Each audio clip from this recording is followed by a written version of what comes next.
corn on the cob, off the cob, with butter, without butter, corn-related products. You want to put those two little things that are prongs that look like corns on either end to eat it more easily. Is it going to squirt in your face? It might. This is spooky shit. Wow, that's a good summation of the corn eating industry. Yeah. Jonathan Davis, Fieldy, Monkey, Head, David Silveria. All the members of Korn. All right? Iowa, Nebraska, Montana. They've all got it. What? They've all got it. The Dakotas. Jersey corn. Yeah. There's Jersey corn. Oh, yeah. Pretty famous. God, you guys got to get in on everything and just do it worse. Okay, excuse me. It's very well known that it's very good. There's no way Jersey corn is good.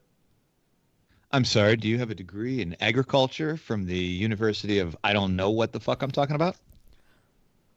What is your big fucking knowledge in this? That you've eaten corn a few times in New Jersey?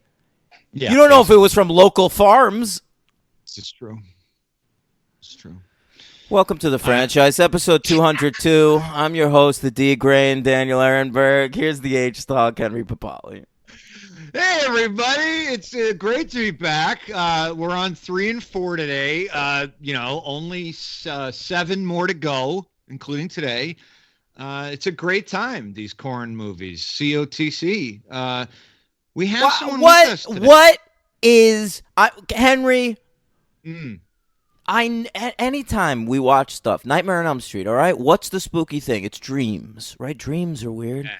Texas Chainsaw Massacre, right? There's a lot of empty roads across the nation. Maybe you go the wrong way down one, you get caught.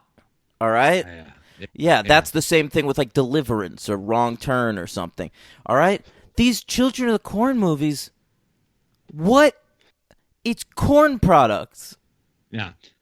I guess it's patricide and matricide. I guess would be the thing going on here, right? The common theme. I guess there's just there's no through line. No, there is certainly not a through line. Who's the villain? Well, we saw a pretty good semi-villain in the third. But there's a different one in all of them. I thought that this. Yeah. All right, we'll get into it. All right, let's bring in our guest. Henry, introduce our guest. All right, this week, ladies and gentlemen, I am not exactly sure of the number because I didn't check, but I believe it's his 7th or 8th appearance. That includes bonus episodes of the most frequent, our great friend, God. Aaron Farinelli. Hey, what's up, guys? I'm talk to you guys from the dumpster fire that was once known as Los Angeles. How's your guys' dumpster fires going? Oh, it's great. You're not, it's hard out there on the streets. And you guys fall into the ocean yet?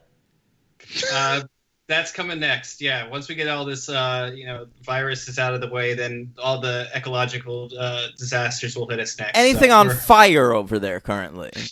Surprisingly, no. That usually comes in about another month or so. Then I'm sure the whole rest of the state will be on fire. How about water? You got any water? We're doing well. Actually, it's rained this year more than I think it's ever seen. It's kind of bittersweet. It's kind of helping us to stay in. But also it'd be cool to be able to work again. That's cool. Yeah. That'd be nice. Henry and I are, of course, essential employees, so we can't relate to your plight. But no, we can't. But we feel bad. We're in the 2 hardest hit states too. It's crazy. Henry, yes. you and I are in the 2 hardest hit states.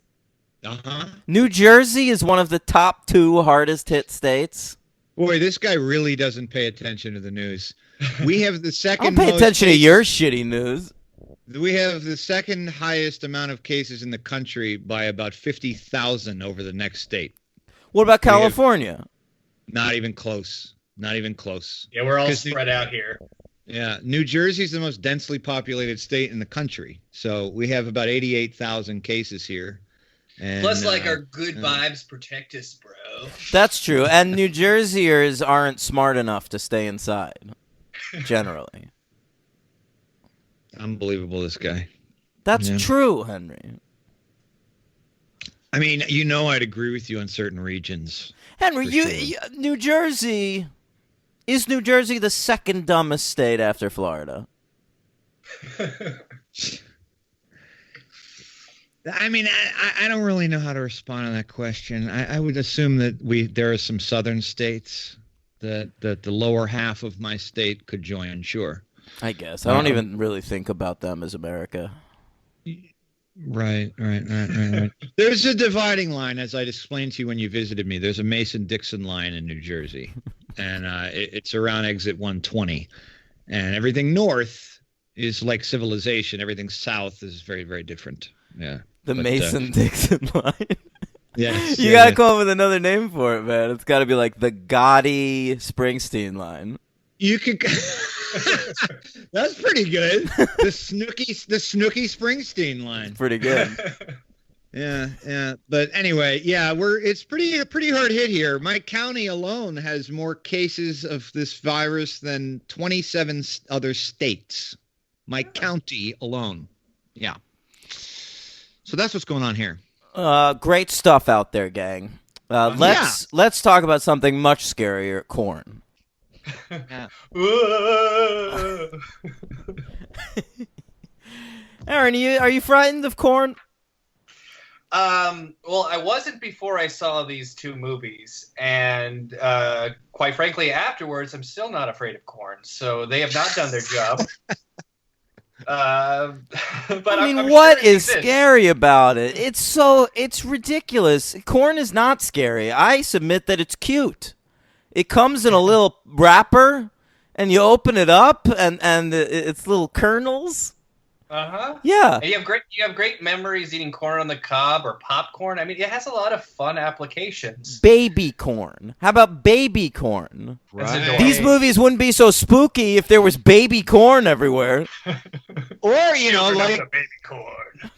or the popcorn aspect never even occurred to me till you just said it. Fucking popcorn. I mean, who could live without that? Not me. Corn muffins.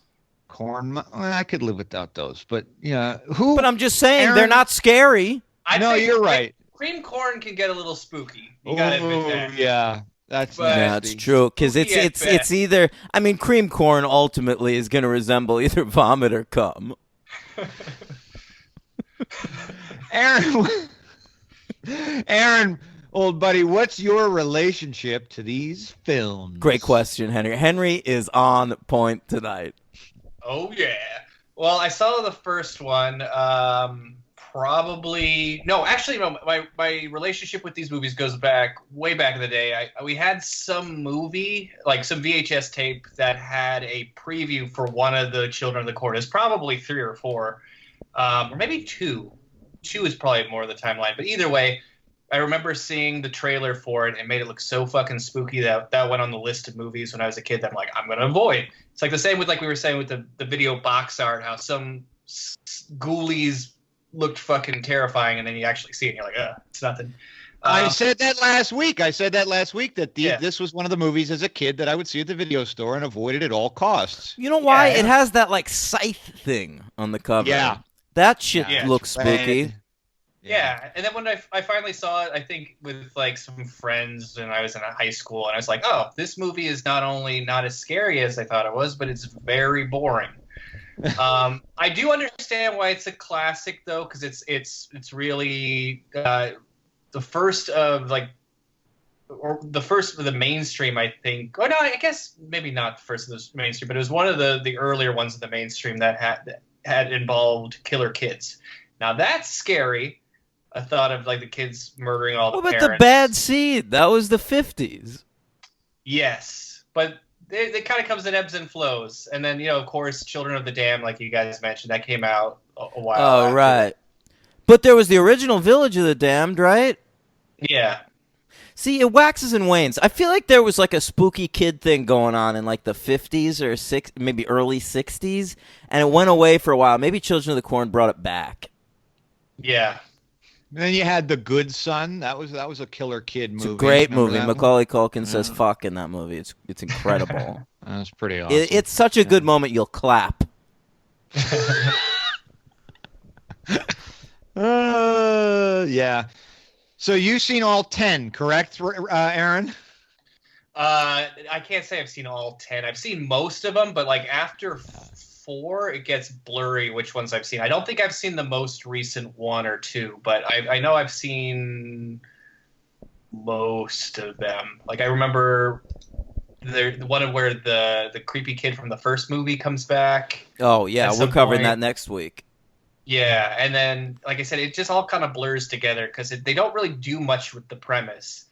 It's just it's But there's more of why? how the direct- That's the question. There's so much to do with the premise. They set up this crazy mythology about like a fucking corn god, and they don't do anything with it. If any franchise, to me, if any horror franchise was screaming out for the Resident Evil treatment, where you're just being overly serialized, this is the one.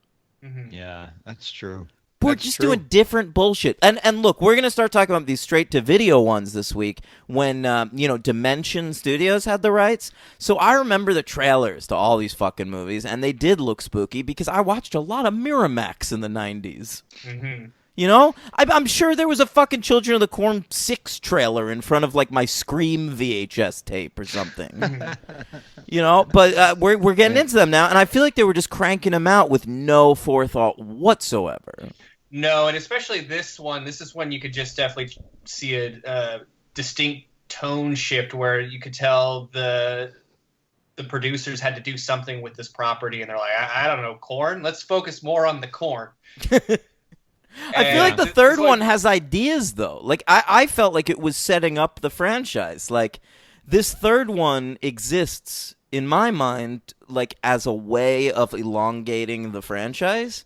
But then in the Yeah. fourth one, we ignore everything that happened. completely. Yeah, it's a little rough. Like you're right. If there was some continuity to pull through everything, they kind of try tying some of the continuity together because like the two of the kids were one of the kids was from the original Children of the Corn cult thing, but it gets very muddy after that. Well, we always do that in long-running franchises. Is we try to mythologize that first movie and make everything that happened in that one important to the overall continuity. Mm-hmm. Yeah. That's something we've come true. across. All right, let's talk about the third one, Children of the Corn 3, Urban Harvest. And the title really leads you to believe we're going to the hood, but we're not. This is just like Jason Takes Manhattan, where it's like you think it's like, oh man, it's gonna be taking place on the streets. It's gonna be fucking awesome, but really, it's more suburban Harvest than anything. Right. Yes. Yeah, we're in like middle-class Chicago, and, right away we're just fucking growing more corn. Right? And we're also it's like kind of like in this one especially it's more like adolescence of the corn. Yeah. Where there's a few children but not many. All the No. frankly, the only children the only child is the main kid, this kid Eli. Yeah. And I'm like, why are these older kids listening to this kid? Yeah. Mhm. Give him a wedgie. Did you say giveth a wedgie? No, I didn't, but that would have been good. All right, let's talk about the crew behind this one. We've got a new director, of course. His name is James D.R. Hickox. All right? DR stands for Diary Room. He has directed Children of the Corn 3, Urban Harvest, amongst other movies that you've never heard of. Right. Okay? Are you looking at this guy's stuff? Mhm. Do you know any of these movies? I've heard of Blood Surf only because I love fucking beach horror movies. Mm-hmm. Oh, I mean, let's see here. I'm more familiar with his like editorial stuff. It seems like. Okay. He started out as an editor, I guess. Yeah, and like he worked on Little Shop of Horrors and Masters of the Universe. And what about Bob? Yeah. Yeah. So and Hellraiser 3, Hell on Earth. Yeah, and which is a funny thing because I remember watching this movie, or upon rewatching it, it kept on like bringing up thoughts of how like this kind of reminds me of Hellraiser 3 in the sense of Hellraiser 3 is one of my favorite of the series because you could tell that's when the studio took over and they had no real ideas. So in Hellraiser 3, they're like, let's just make it all about Pinhead and the Cenobites and stuff, where the first two Hellraisers had an actual story and they're pretty well, like it's more about like the sadomasochistic relationship beyond the grave between these two people, where the third one they're like, I don't know, let's make it about the monsters, and it gets really schlocky, but there's lots of Cenobites, right? Is the third one the one with the CD player? Hell yeah. And yeah. The cameraman who gets turned into a Cenobite with the telescopic lens. Great stuff. I saw that third one at a sleepover party as a kid. We watched it because the word hell was in the title twice. I've never seen the second one, though. The first one's a genuinely good movie, I think. The first two bookend each other. Like, it's meant to be the same part of the same story. The Hellbound Lovers, I think it's based off of. Right, Hellbound, Hellraiser 2. That one's got hell in the title twice, also. That's right. God, those movies are dangerous, bro. But unfortunately, like this series, all those Hellraisers get really boring really fast after the third one. So, well, I'll let you guys decide. I'm assuming you guys are going to do that series eventually. For sure. New writer here, Dodie B. Levinson, a Jew. Looks like he wrote, he's a franchise guy. He wrote Angel 4, Undercover. You know the Angel franchise? No. That was around in the 80s, dude. She's a hooker named Angel. Mm-hmm. It's a Latina hooker. I don't know. Maybe she's fighting crime or something. There's a bunch of them. Wow. Yeah, we should cover that. No, not me. Yeah, that'd be great. We haven't done a hooker-themed franchise yet. Was that what Touched by an Angel was based on? No, it's what Joss Whedon's Angel was based on. Yeah. He's a hooker in that. I don't know if you've ever watched it. Della Reese is the hooker, I think. I just saw Della Reese in something. Oh, she was Martin Lawrence's mom in A Thin Line Between Love and Hate. Yeah, that movie's not very good. So, this movie came out September 12th, 1995. Almost exactly 6 years before 9/11. And it was released direct-to-video under the Dimension Pictures logo. It was filmed in December of 1993, which you can tell at one point because of a bus. Well, where's this note that I wrote down? There's a great bus in the background of one scene with a giant Pelican Brief ad on it. Oh, my God, I missed that. Oh, yeah. That's great. I was loving every second of it. Let's talk about it. Oh, you want to do lists? So we have a fucking guest who I guess doesn't listen to the show anymore because he doesn't know that we don't do lists. And no, I actually did know that you didn't do any lists. I went to check, and then I guess as a special thing, you guys are making me do a list. That's cool. Listen, he's making me do it. Henry decided this week in secret that we were going to do lists. Oh my God. And I feel like he told us both different stories to try and get us to do it. Aaron simply asked me, do you want me to do a list? You guys don't do lists anymore, right? And I said, I thought in my head, I was like, thinking he had his lists. So I was like, we could do that for Aaron, sure. Turns out none of us had our lists ready and available. So it turned out to be way more of a chore than any of us thought. But that's okay. We'll do it, I guess. We're having a good time, having fun. Yeah. Having fun. All right, let's do a list. All right, 1995. Let's cover it. Henry, what's your number 10 movie? No, Aaron's the guest. He Fine. goes first. In the Mouth of Madness by John Carpenter. That's 94, I'm pretty sure, but it was on Wikipedia. Is that okay? Well, probably a lot of these are going to be That's all right. That's all right. Look, it's a good movie. Deserves a shout out. Sam Neill. That's a movie that always felt fucking evil to me. Really? Yeah, there's something wrong with that movie. Like, you shouldn't be watching it. Carpenter can do that sometimes. I feel that way a little bit about Prince of Darkness, too. Yeah. All right, Henry, what's your number 10 movie? My number 10 movie is Before Sunrise. Must be an old list, huh? I feel like that'd be higher now. It should be higher, but it's also a really good list. But I would move it higher. Were I at all able to redo this list? Well, you could have, considering you finagled this segment, but you didn't. All right. I didn't finagle the segment. My number 10 is The Doom Generation. All right. All right, number 9. Number 9, Kids.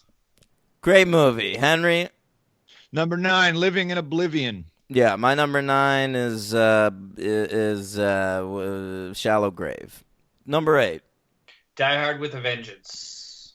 Great. Henry? That. My number 8, one of Dan's favorites, Nixon. Great. Mine is Safe by Todd Haynes. Number 7. Heat. Okay, Henry? Number 7, The Usual Suspects. I've got Crumb. All right. 6.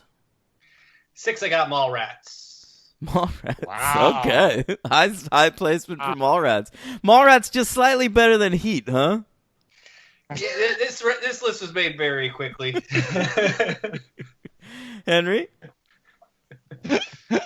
Number 6, Mighty Aphrodite. Great. I've got Clueless. Who a listener of the, who I follow many of our listeners on Letterboxd. Someone watched Clueless this week and gave it 2 stars and said it didn't hold up. I almost fucking unfollowed him. All right. Dan gets very emotional about ratings. Yes, I do. Heavy hitters. I think I gave Clueless. I believe I gave it 3 or 4 on Letterboxd. Deserves a 5, but foul out 4. All right, so here we come to the heavy hitters. Heavy hitters. These are the grand slams, the slap shots, the 3-pointers, the touchdowns, the curling when the puck gets to the circle. These are the heavy hitters of the franchise. Heavy hitters. All right, Aaron. All right, first heavy hitter, Crumb. Yeah, Nice. Heavy hitter. Henry? Casino. Okay, I've got Living in Oblivion. Number 4. Before Sunrise. Whoa! All right. Did our coverage help? It actually did. Like I hadn't watched that movie in a long time, and then I was inspired to watch that. I didn't watch any of the other ones though. I kind of got sidetracked. But yeah, that went up my list. That's nice to hear. All right. Number 4 for me, Leaving Las Vegas. Okay, I got kids. No, I don't have fucking kids, and thank God I don't during this quarantine. Yeah, it's a rough time right now. Yeah. Number 3, I've got 12 Monkeys. Nice. Very apropos. Mm-hmm. Gilliam's overrated.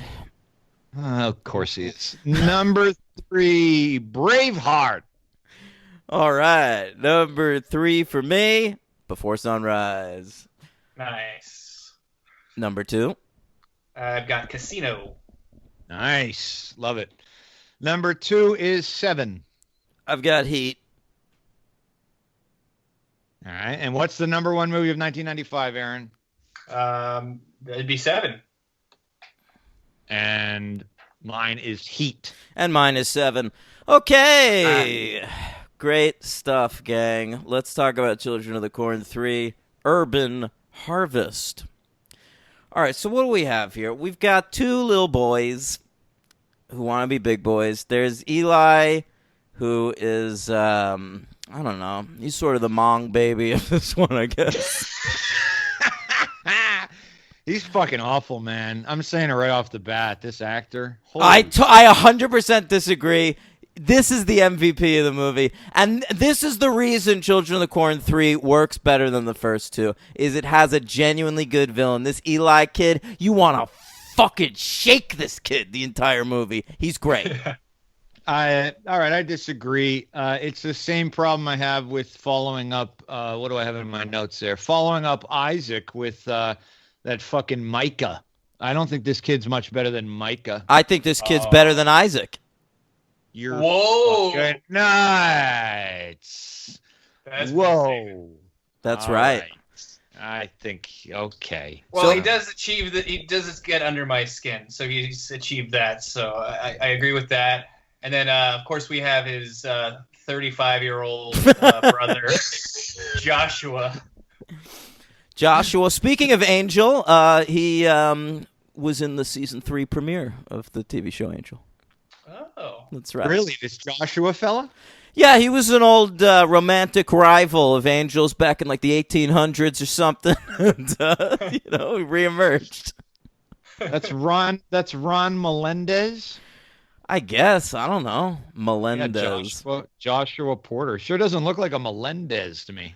No, he's very blonde, very generic looking. He looks like Cam Gigandet. Or what? Isn't that a person? Fuck is that? I don't know. I was trying to think of generic blonde dudes. Looks more like Rance Howard. Rance I don't know, Howard. man. He doesn't. He looks just as white as Emilio Estevez. So. How dare you? Rance Howard is actually Ron Howard's dad. I know who Rance Howard is, dude. He does. He's in this movie. He's also in Scream 2. Okay. All right. Okay. So Eli, he's got like demon powers or something. He may or may not be the boy who. What is it? The one who walks behind the rose. Yes, he who walks. Behind the rose. Yeah.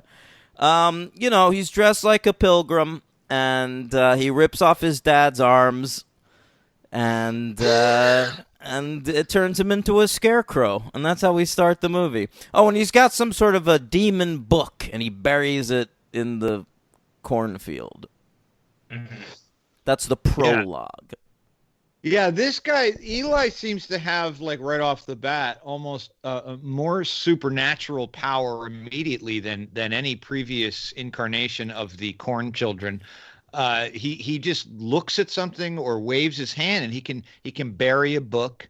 He can just kind of wish somebody into having their eyes and mouth sewn up and strung up like a scarecrow. He has a bizarre amount of power. I mean, it's not really. He's basically just telekinetic. Yeah, but Isaac was like this little wimpy kid who had to have, what was his fucking name? Rag. Rags. He had to have Rags be his henchman to do everything, and it was still like he wasn't capable of much. This kid's just got like, he just looks at you and you're fucking dead.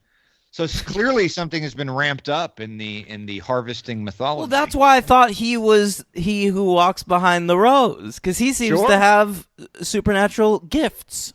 He certainly does. Or are they curses? Yeah. That's the trouble. That's the trouble with powers, gang. Yeah. I wouldn't want these powers. I would want any powers. So you could throw some oats in a fucking soil thing and have corn grow. That's not the power I want. He's telekinetic, dude. Yeah, you can use it for evil and killing people, but I could also use it to like get a seltzer from the fridge without getting up. Yeah, I don't think there's. Is there an evil prerequisite to using these powers though, or can you just? Can you just a normal person Can you with it? use the corn powers for lightness and good? Yeah, That's a Like great bunch of question. people, provide make a ton of money making popcorn for theaters. I don't think so, only because he who walks behind the rose, it seems to me that he has some sort of a mental hold over the kids who follow him, and so I think it comes from the goals of this one being. But Eli is a very powerful guy, and there might be something to your development of a new strain of popcorn, because we do learn a lot about the corn industry in this film. That's right. We get behind the scenes in the boardrooms of Big Corn. That was one of the hardest things for me to understand, because the whole setting of the boardroom and his fucking big deals and him being so angry and such a fucking cutthroat Gordon Gekko, and I'm like, but he's talking about corn. Like, did these discussions about agriculture happen? Henry, you naive fuck. You know nothing of the corn industry. It's cutthroat out there, bro. It really is, yeah. That's another thing about corn that makes it sound gentle is that when you call it, it's not like when you have a bunch of crows together, you call them a murder of crows. It's an ear of corn. Yeah. It's that's cute. why the band had to pop a K on there, switch the R backwards. It makes it look more menacing. These 4 movies are better than anything that band ever did. That is bullshit, man. I will absolutely say that. Yes. Aaron, come on. You got to have some residual love for corn. Hey, that came out. I was at the right age to enjoy corn. I never really was all in with them, but I'd be lying if I said I didn't have a CD or 2 of theirs. What'd you have? Life is Peachy? I had Life is Peachy and the one with like the cartoon on the cover. Follow the Leader. With the Todd McFarlane drawing on the cover. That's right. That might have been part of the incentive too. It was like, wow, Todd McFarlane is involved with this. It must be good. He also animated the Freak on a Leash video, remember? Oh,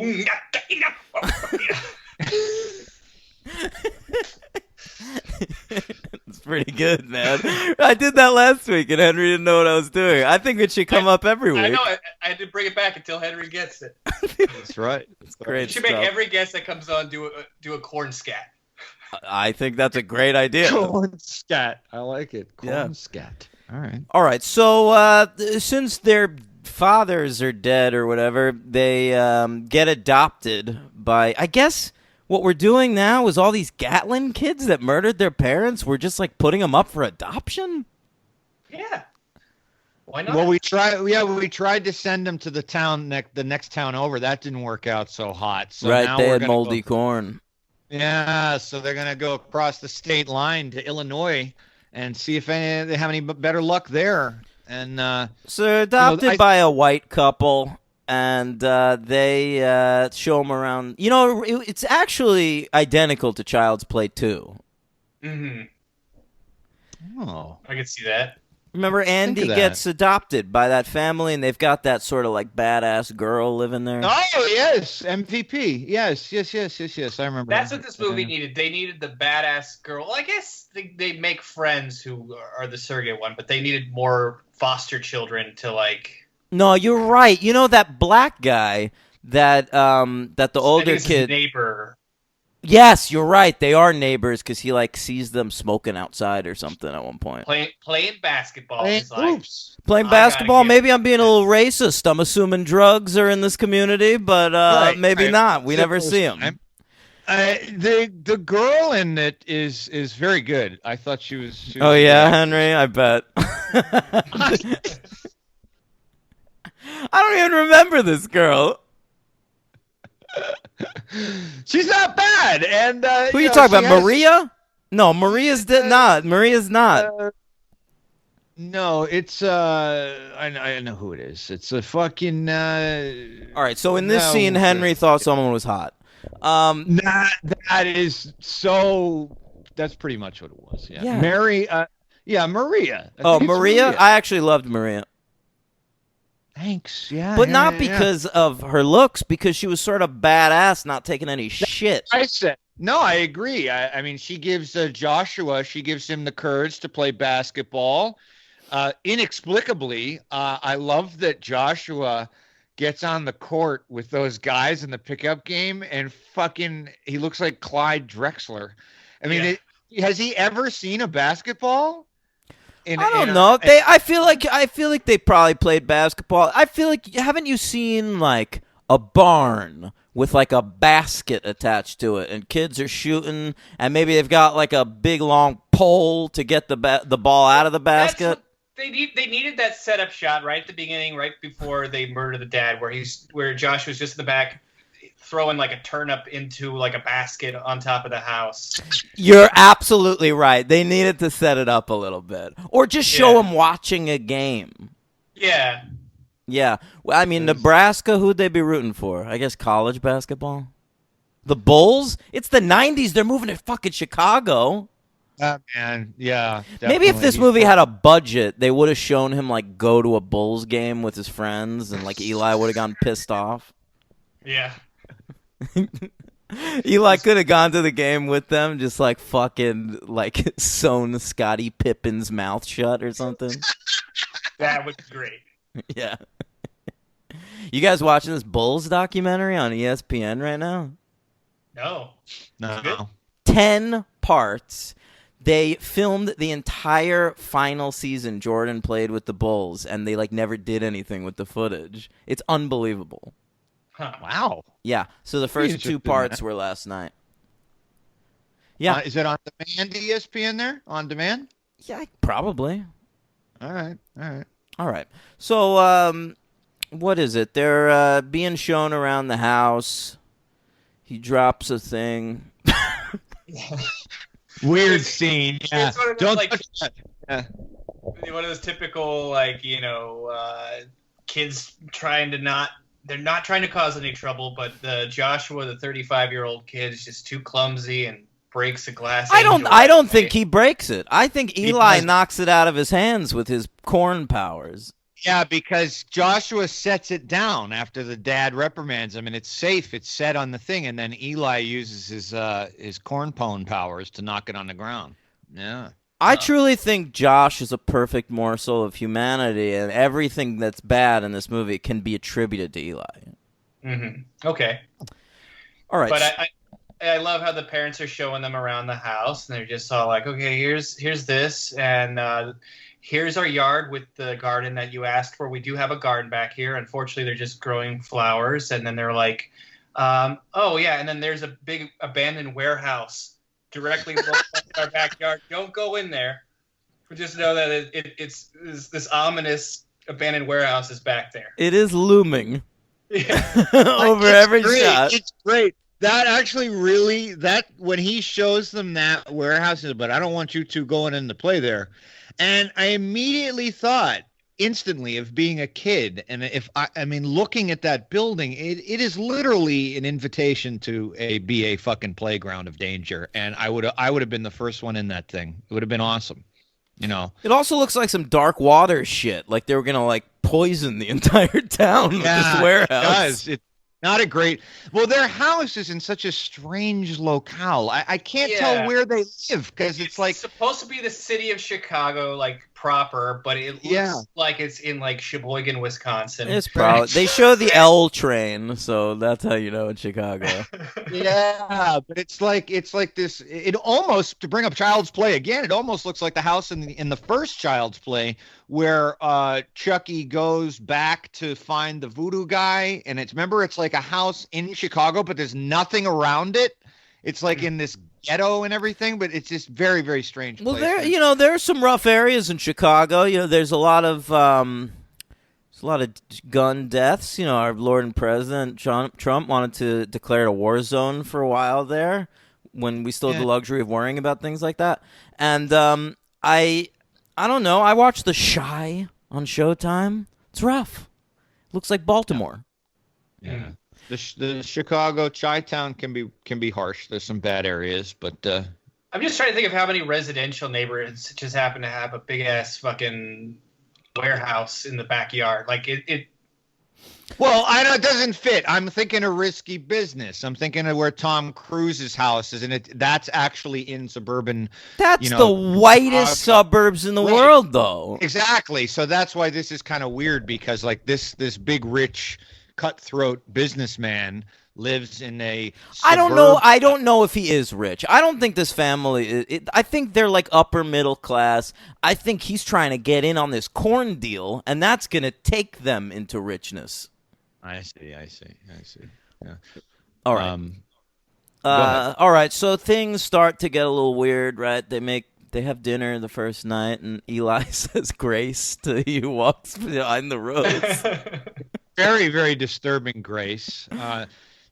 Dan, have you ever been present for grace before meals? Of course I have, yes. I have dated many Christians. what a scary ritualistic thing it is. And this just brought back bad memories too. But yeah, am I right, Aaron? You remember all that shit From when you were? Did you have to do it growing up, Aaron? Oh Jesus, yeah, no. I had kind of a strict Christian upbringing up through elementary school. I even went to a Christian school, and that was it wasn't so fun. Aaron, I'm about to have a sip of Diet Coke. Can you say grace? Me? You want me to? No, I want Aaron. Aaron has experience. Okay. Dear he who walks among the rows. We pray that you give us all supernatural strength and smite our enemies, tear their flesh limb from limbs, and use their blood to water the new harvest. Wow. Amen. Amen. Amen. Dan has a 2-liter bottle of Diet Coke. It's all they had, man. I ordered. Wow, really? I ordered from a bodega, okay? And, because I don't like going outside right now. And I ordered 6 cans of Coke Zero, okay? Yeah. My order comes. I've got 3 2-liter bottles of Diet Coke. I'm just stuck with them. So what am I going to do? I'm drinking them. Did you want to complain but then just felt like an asshole? So you're just like, I'll just take it. Well, I felt like 3 2-liter bottles, that's like actually more soda than they would have given me in 6 cans. So I didn't want to complain, but I would prefer to drink from a can of soda. Like a human. Yeah. Like a baby elephant over there. I haven't had like a 2-liter bottle of soda since like I was a child, like living with my parents, and I'd have to like pour it into a plastic cup and shit. Yeah. I can't think of the last time I had a big bottle like that. Yeah, it's a party soda. Yeah. Oh. It's like So I feel like I'm on drinking like a 40. Like for this is a 40 for sober guys. Yeah. All right, so what else happens? The mom goes upstairs, tries to open Eli's suitcase. It's full of bugs. Yes. Spooky Yeah, bugs. roaches. Yeah, I think they're roaches, it looks like to me. Big fucking roaches. Big roaches. Then she opens it up again in front of everybody. It's just corn. Dun, dun, dun. A taste of home. Eli is a wizard. Because I don't understand what happened there. Because usually his power... No, you might be right, Henry. Usually his powers are just telekinetic, but he makes bugs appear and disappear. Unless if he's making the mom hallucinate that they were bugs. Right. I mean, his power is a malevolent, telekinetic, supernatural, hallucinogenic bioatom. That's what I have that written down. Sounds like Chris Claremont exposition. Yeah, I got that joke. The mom is not a bad actress. There's not a lot to work with here in this movie, so I was noticing who I thought not was yet. Yeah, well, right, we're not there yet, but the mom was not bad. She was a soap opera actress. She's been in tons of soap operas. Look at this. She's been in over 1,600 episodes of General Hospital. That's a lot. That's a lot of episodes. 1,600 episodes. That's Nancy Lee Grahn. Yeah. Could be pronounced Grain, Henry. You don't know. Let's hope it is. Yeah. But her death is one of my favorite deaths in the series so far. By the way, it's the best death I think so far in the franchise. It's really good. I mean, and this is a movie where we do get see someone's head pulled from its body into the sky, on its own spine. I believe that's his buddy. That's Josh's buddy. What's his name? His friend's name? T-Lock? No, T-Loke. Wonder where they came up with that. No, who is the... Oh, he's a bully, right? No, he's the bully, T-Loke. But is it Malcolm? Yeah. Malcolm, right? He gets his head vertically drawn upwards to the point of... it's a really good effect. It's not bad. Yes. But the mom, she just simply falls backwards onto a pipe, a water pipe, and this was very, very well done and very funny to me. Her head gets imploded, and out of her mouth, instead of blood at first, just the water. Yeah. Like the water, she was almost used as a connector for the water pipe. Yeah, she sort of becomes a spout. Yeah, she's a spout, and then they had to throw in the blood. But yeah, it was. But I like that death also had like a lot of fake outs to it. Like she has those big garden shears, and she like trips or something, and the shears fly up in the air and just barely miss her. And I was hoping the mom would stick around longer, because she has sort of the most interesting arc in the movie. I agree, and she's the only one who has any suspicion that fucking the friends do, the brother and sister do, but the mom is like on to this shit with Eli, the dad. Come on, the dad knows something is off, but he's trying to make his fortune from this delicious corn. Right, he doesn't care. I know. So, I mean, he mourns his wife, I'll give him, for about 28 seconds of the movie. They do give him... I would give him a full minute of mourning there. Full minute. Yeah, they show him at the funeral, at the house with the mourners, and he's just like, first of all, there's a lot of people. I was wondering if maybe they were Jewish, sitting Shiva. Yeah, no, Catholics do that too. So that whole come to the house and all that. So I don't know. That's a wake. Sitting Shiva happens for like a week. No, I know. I've been to Shivas. I've been to a few. Okay, Henry. Well, I'm so sorry. I didn't know you've known dead Jews. It's not my fault you've dated so many Christian girls, Dan. What, are your Jewish girlfriends all dying? All right, the mom, though, listen, because she finds the bugs, right? So that's the initial suspicion. And then later that night is when Eli goes over to the warehouse to, like, build the cornfield. But somehow, like, the cornfield is also having the effect of, like, making the parents super fucking horny. Mm-hmm. Especially the dad. Because I didn't know what was going on at first, because it seemed like it was a mutual thing. And then it seems like it's her dream. It's her nightmare that he is actually basically attempting to fornicate with her against her will. It was a dream that turned into a nightmare, though. She was into it at first. It's a sexy sex scene. Yeah. And then he gets very aggressive, and they both start having that black shit come out of their mouth, right? Oh yeah, they sort of vomit bugs. Right. Yeah, what a recurring trope. I feel like every fucking horror movie we cover has some sort of vomit coming out of a mouth that's not blood or vomit. Well, was it Halloween Season of the Witch? Is that 3? Yeah, that's 3. Yeah, that one had the bugs coming out of the kids' mouths and stuff. That had some. Yeah. Just everybody's always projectiling certain things. Yeah. So then it's the first day of school, all right? Or maybe it's not, but we're going to school, and we're saying goodbye to the kids at the door, and the mom gives, what's his name, Joseph? Eli. No, but what's the other? Joshua. Yeah. She gives Joshua a kiss on the cheek because she's getting along with Joshua. He's a nice, normal boy. And also, there's a little something between them because he's older, he's pretty built. I don't know, man.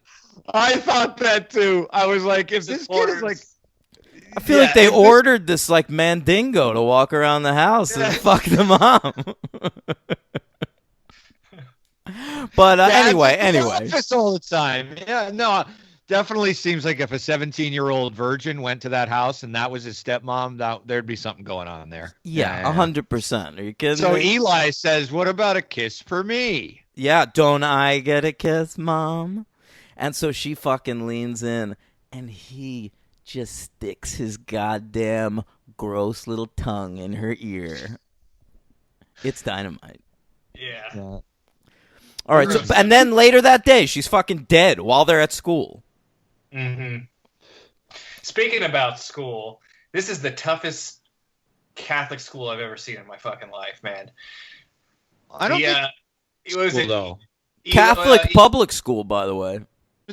How do you know? Why is it Catholic? I missed that. Because I thought it was. Catholic priest is the headmaster, principal, and they have a chapel in the school, so it has to be some sort of religious points school. all around. It just really struck me as a public school. They're not wearing uniforms. No, it anything. totally is a public school, but with like a Catholic bent. I've never seen anything like it. I don't know if anything Your like tax dollars at work, guys. Oh, motherfuck. Keep. Yeah, what?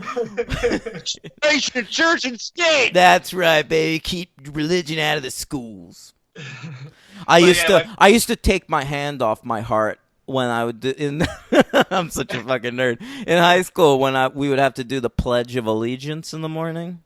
Uh-huh. And it gets to the part where it says "Under God," I would take my hand off my heart and protest. Good for you. Good for you. That wasn't added until 1954, so fuck all that. Did you guys know that? I did know that, Henry, but thanks for bringing it up. Yeah, a lot of people didn't never said it until they added that shit. Of course, I didn't grow up saying the Pledge of Allegiance because because you grew up before 1954, so they hadn't changed it yet. That's right. That's right. Indivisible, with liberty and justice. You skip right for all.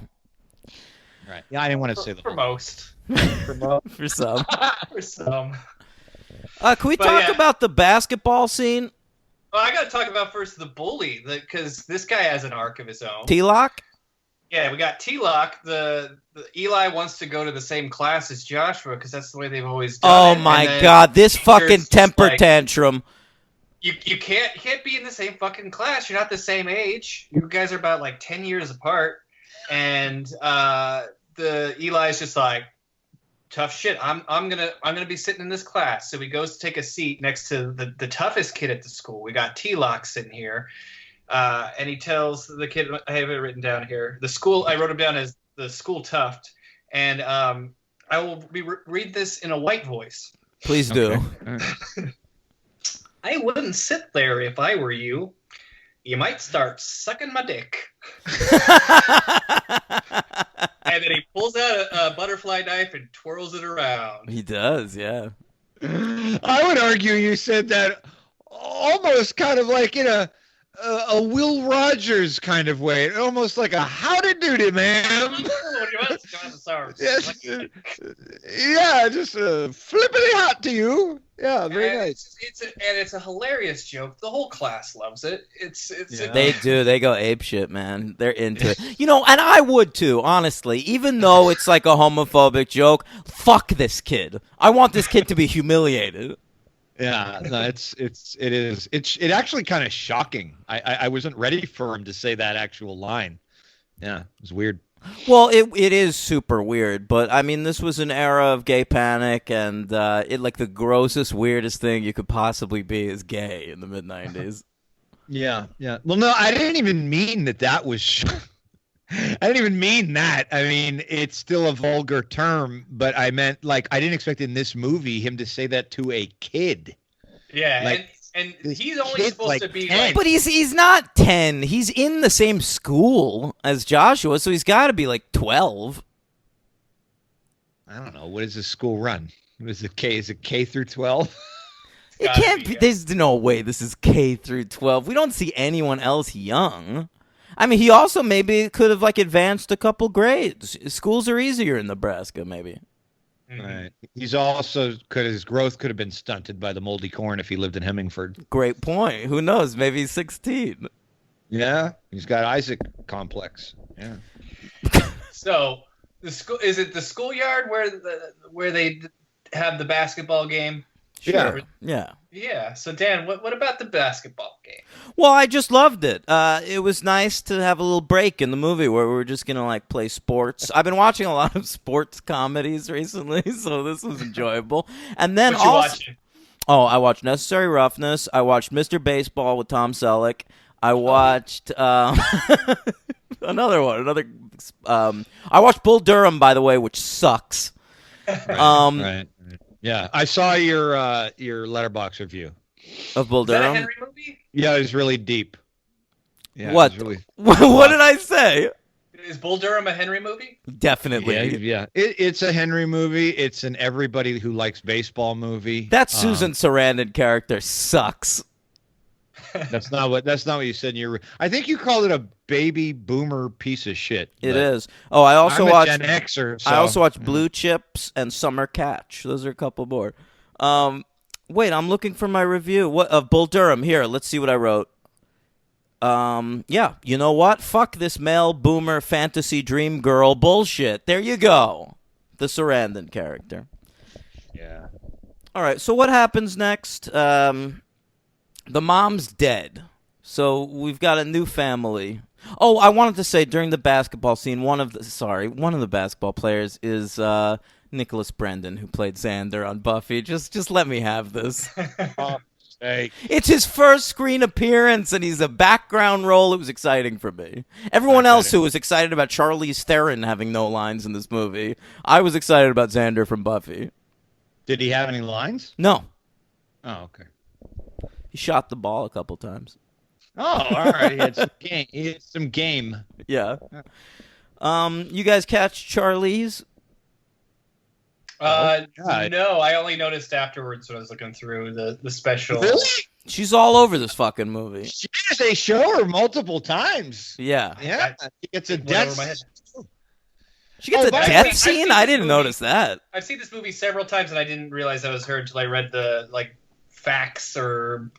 Yeah. By the way, I wanted to point something out that I forgot. I had remembered when I watched this. They said it. And Yvette Freeman is the social worker who connects the boys with the family. Who has one of the best deaths of the fucking movie? Absolutely. How does she die? She's back. I think at the public service. Agency or whatever, yeah, the agency, and then the lights start going in and out, and then she thinks she hears Eli talking, and then she gets really stressed out, and she goes to light a cigarette, and then the fire comes out of the lighter into her throat, and her head catches on fire, and then she breaks through a window, and then Eli's there laughing at her. So. That was great. I enjoyed the cigarette blowing up. Yeah, but that is great. And then it's her who discovers right before that happens. One of the reasons Eli does that is because she discovered that he was adopted in 1964. Mm-hmm. He's and like has immortal. Not aged since exactly. And it's also around this time in the movie that there's the big reveal that they're not actually brothers. Yes. That actually surprised me. I didn't expect that to be in the plot. Yeah. Listen, this movie's thought through. Mm-hmm. Very, very much so. I genuinely I would say that of the 4 Children of the Corn movies we've watched, Urban Harvest is the best one, and it isn't fucking close. I'm gonna also agree with you. Thank you. Well, I knew that Aaron thought that. And I gotta say, one of the reasons why it is so fucking good is we're already sort of touching base on some of the deaths and stuff, but a gentleman by the name Screaming Mad George, who is the special effects supervisor on this, he had pretty much free reign to do whatever he wanted. So he was able to do some pretty fucking wacky shit. And you'll remember Screaming Mad George from Predator. He was one of the people who worked on the Predator creature team. One of his first gigs was Big Trouble in Little China, creating the special effects for that. He did Nightmare 3 and 4. One of my favorite weirdo horror films, Society. He worked on fucking Reanimator and From Beyond with Brian Usna and Stuart Gordon. Yeah. But this guy, if you don't know anything about Screaming Mad George, he's a fucking... Yeah, but did he do Castle Freak? Probably, yeah. All right, so yeah, the special effects in this movie are cool. There's the aforementioned mom death. There's the fucking beheading of Malcolm with his spinal cord still attached, flying up in the air. That was fucking baller. At the end, they're all attacked by sort of a Power Rangers monster. That's great. Well, Dan and I had mentioned last week that, you know, we were both talking about, are we going to see this fucking thing that keeps rolling underneath the soil? And boy, we got to see it. Is this the same thing that's in the first two, though? I just want to say yes. I mean, why not? Let's just say it is. It's the ultimate. I think, for all intents and purposes, in a bottle, this is He Who Walks Behind the Rose. This is him. It looks like shit, though. It's like second-rate Toho from the 60s. It's great. He looks a little bit like Belial from Basket Case mixed with sort of a Big Trouble in Little China creature. You know, it's like this almost pre-Tremors, even though this is after Tremors. Very strange idea. Tremors is what I thought of too. Yeah, and I have a feeling that that whole stop motion animation part at the end may have been a little bit rushed, because it seems like all the other deaths and stuff were very meticulously made, more or less, and then I think they had to like punch it up even more, and so I think they must have had a tight deadline, because the effects get really fucking wonky towards the end. Like, when they're ropey, man. Maria picks that girl up. Oh yeah. Suddenly becomes like a little clay action figure, and then gets eaten. Great. And the monster itself looks like garbage. It looks like someone Harryhausen stuff. Yeah, but the face of it is awful. It looks like someone like glued buck teeth to like a fleshlight or something. No, this monster was summoned by Rita Repulsa, and you can't claim any different. I wanna go. I don't know. What else is there? There's the whole thing where they have to rush to that cornfield in Nebraska. Yeah, to get the book, because then they find out that the book that was buried at the beginning is sort of the counterpart to Eli's power. Like this, the Book of Eli. Yeah. Eli by himself he's just man, but with the book, he's immortal. Or then why'd he leave it in a different state? I don't know. He should have packed it. He could have made it like disappear from his fucking suitcase. Well, I think he left it in the other state so he could be separate from it, because if they were to come together and someone was to discover the secret, he is easily destroyed, as this happens at the end. I guess that's true, right? So he says Joshua, he didn't even grow up in Gatlin, he says. He grew up elsewhere and moved to Gatlin at the age of 14. He says that his father needed a lot of land, quote, to work on his corn experiments. Yeah, I have that written down too. I was wondering what that meant. So is he the one that like develops this good strain of corn? Because I thought it was just Eli. Or did Eli maybe steal some techniques from Joshua's dead dad? I don't know, it's magic. I don't think, Well, it's magic, but until you hear that the dad was working on experiments. So why would they include that line? Yeah. Or is the dad's not evil, is he, right? That's the drunk dad, right? In the beginning, who's running around, or is he Josh's dad? Whose dad is he? That's Josh's dad, who's trying to run down Josh and hit him because he's like an asshole. So that guy, he's working on his corn experiments. Yeah, that's hard to believe that guy has the intelligence to work with chemistry. Maybe the experiments are going poorly, and he turned to the bottle. Yeah, he turned the corn into ethanol and said, "Fuck it." Yeah, that's what's going on. I like that theory. Yeah. Thank you. All right, so whatever. They fight the corn, they beat Eli, and then there's a spooky ending where it looks like all the evil corn is still going to get distributed. Yep. To Germany, nonetheless. Yeah. Well, you don't want to turn the Germans bad. No, you don't want to. They don't need any encouragement. They don't need any bad strains in their Weissen beer. Is there anything we missed that we want to go back to? No, that's pretty much it. Like this, like you said, this surprisingly has a somewhat straightforward plot. The filmmaking kind of feels like a soap opera, but then with a bunch of fucking wild special effects added in post, or not post, but it added kind of second thought. Almost seemed like a lot of this movie, they were making the film, and then halfway through the producers like, this shit's really boring, we got to get some fucking awesome special effects in and then let them run wild. So so they had the From Beyond guy. We know that he can get creative on a low budget. Let him go nuts.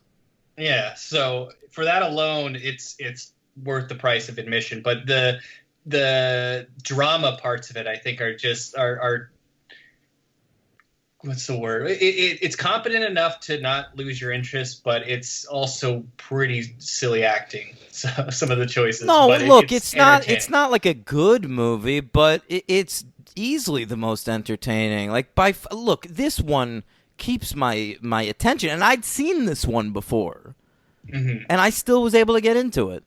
3 stars. Wow. All right. Henry, I have my ranked already. The first 4. I think it's the second best one, but I don't really like any of them. But I can't say 3 stars. I mean, it's not a good movie, but I mean, there are certain things in I didn't think. I actually conversely thought that some of the acting was actually pretty good. That was some of the best stuff in the movie. But I'm gonna have to go. I'm sorry to say, I'm gonna have to go with a 2. Mm-hmm. That's fine. I almost wanted to go with a 1, but that would be. I'll save the 1 for my Letterboxd rating. Yeah. Wait, so hold on. You're gonna give a different rating on the show than you are on Letterboxd? What's the point of that? On purpose. I said that on purpose. Oh, to annoy me? I knew it would annoy you. Okay, yeah. great. Yeah. Well, sometimes I feel like in the franchise universe, the ratings are, within what we're doing for this franchise, it's probably a 2-star movie. In reality, you would give it a 3-star rating, right? Yeah, franchise universe is reality to me.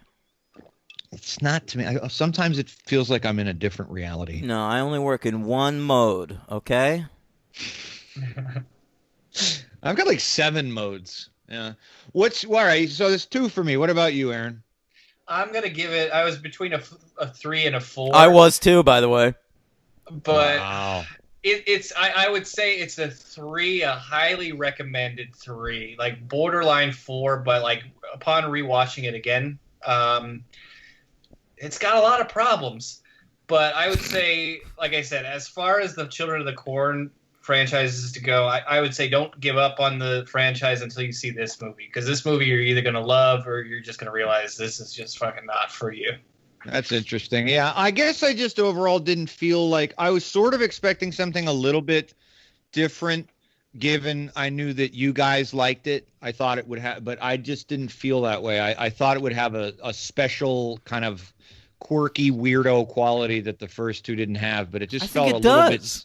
Yeah. What part didn't have the quirky weirdness for you? But it wasn't much different to me than the second one or even the first one in certain ways. This is super urban. Didn't you see there were some African Americans in this, man? That is true, and they all died. That the girl lives. Maria, she survives. I like the interracial romance. It's, by the way, another fucking Children of the Corn movie just ending with like a bunch of people in a car. Like, I guess let's drive somewhere. That's amazing. Well, spoiler alert. Am I thinking of the fourth one, Aaron? No, but they're all the first. All of them. All of them. The third one doesn't end with them driving away, does it? How does the third one end? Oh, with the corn about to be distributed. Yeah. Oh, right. But before that shot, they're all just. It's good. Like, we're good, man. I mean, maybe they beat don't the monster. Away. I don't know. Well, that's the thing, man. Once you defeat he who walks beyond the rose, you're living life at that point. You just gotta let it go. Just walk away. What would happen if there were no rose? Would he still walk? What if I grew my corn in like a squiggle shape? Yeah, like an S shape. He'd have a lot of difficulty. Or if you trimmed him down to like chest level and you could just see everything. I don't know if that would work. Well, sure, because then there's no real place to hide. You can just look. If I grew baby corn, would he be like a baby who walks behind the rows? It would be the most adorable demon you ever did see. That would be great. They should do Children of the Corn babies. Babies of the corn. Children of the Corn babies. Yeah. Yeah. Sure. All right. MVP. Maria was in consideration. I like the scene. Aren't they like in a doctor's office at one point? And she's like fighting something. I thought she was funny and strong. I think you're confusing the fourth movie where there is a black nurse who is in a hospital fighting and having a lot of fun attitude.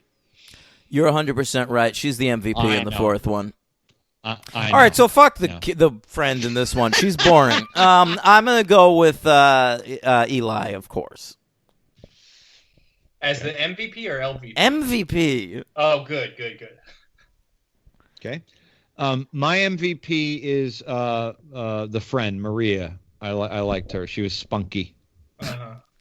You would. And my LVP is Eli. I need a better villain, folks. Okay, no, I'm right with Dan with Eli. Eli's the MVP for sure. He gets under your skin, but that's exactly what they need him to do for this. I would probably put my LVP Father Frank Nolan, the headmaster. But that is he's the only actor in this movie that's actually been in stuff. Oh yeah, he's pretty famous. He's the guy. He's in Ghostbusters. He's in a million things. He's in Titanic. Yeah. I don't know. His character seemed unnecessary. I mean, it is necessary to have the religious sort of thing put into it, but it was kind of shoehorned kind of all together. And I didn't think his acting was just him fucking weirded out the entire time before things even started getting creepy. I don't know. I didn't take care of him. Oh yeah, he was Ross's boss on Friends for a season. That's what I thought. Yeah, that's what he's known for. Yeah. He eats Ross's sandwich, and Ross gets pissed off and has to go on leave. Gang. Was that the one with the moist maker? It certainly is. Aaron knows what I'm talking about. Oh God. All right. Does that cover it for that? Oh wait, I didn't give an LVP. Who's my LVP? Everyone's pretty boring. The dad. The dad. Yeah, he was close. He's boring. He sucks. And he could have been a good character, like trying to get ahead in the corn world. They could have made the dad like a real Gordon Gekko, who's like, he just wants to get ahead, doesn't even care about the mom dying. He's focused on the corn business. Yeah. And this is one of the first times where usually it's the mom is the weaker character and the husband kind of is the better performance, but this one's kind of reversed. No, you're right. That was a thing forever. Like, cast a famous guy as the dad, and the mom can just be whatever fucking lady. Yeah. Like, Meet the Parents. We'll get Robert De Niro and some old lady. Oh, man. Henry, what did you think about the music in this one? It was nice to see them for the third time and not the last time, taking Carl Orff's Carmina Burana and only changing one note so they didn't have to copyright it. Yeah. I'm sorry. I have notes from Kyle Padovano, the patron who chose this franchise, and he says, Henry is going to say the score is an interpolation of the overture of yada yada yada. So he nailed you. Henry is correct, and Kyle is correct. Yeah, it's actually almost note for note. I don't particularly mind that because Carmina Burana is a fucking potboiler piece of shit, and Carl Orff was a Nazi sympathizer. So there you go. Yeah. He says, by the way, MVP Josh. He went with Josh. Okay. Yeah, and LVP T-Loke. I can't disagree with this guy more. T-Loke is not an LVP. Not at all. And he says character and actor. And he says favorite scene, mom's death. All right, he earned back a little trust there. That's what I said. Yeah. Okay. Do you have a superhero count, Henry? I actually do. Here we go. Well, Charlize Theron was in Hancock.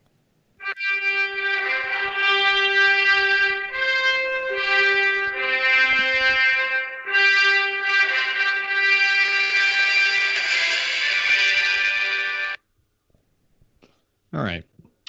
Yes, I actually have an exhaustive 6 count. Michael Ensign, or Ensign, who played Father Frank Nolan, was the newscaster, and I remember this, in the original Superman movie with Christopher Reeve. He's got a little role in that. He also plays a butler in Batman Beyond, not Alfred, but my favorite part of this is that he was in an episode titled Egg Baby. Egg Baby? Egg Baby, Batman Beyond. I don't know. Maybe it's a villain.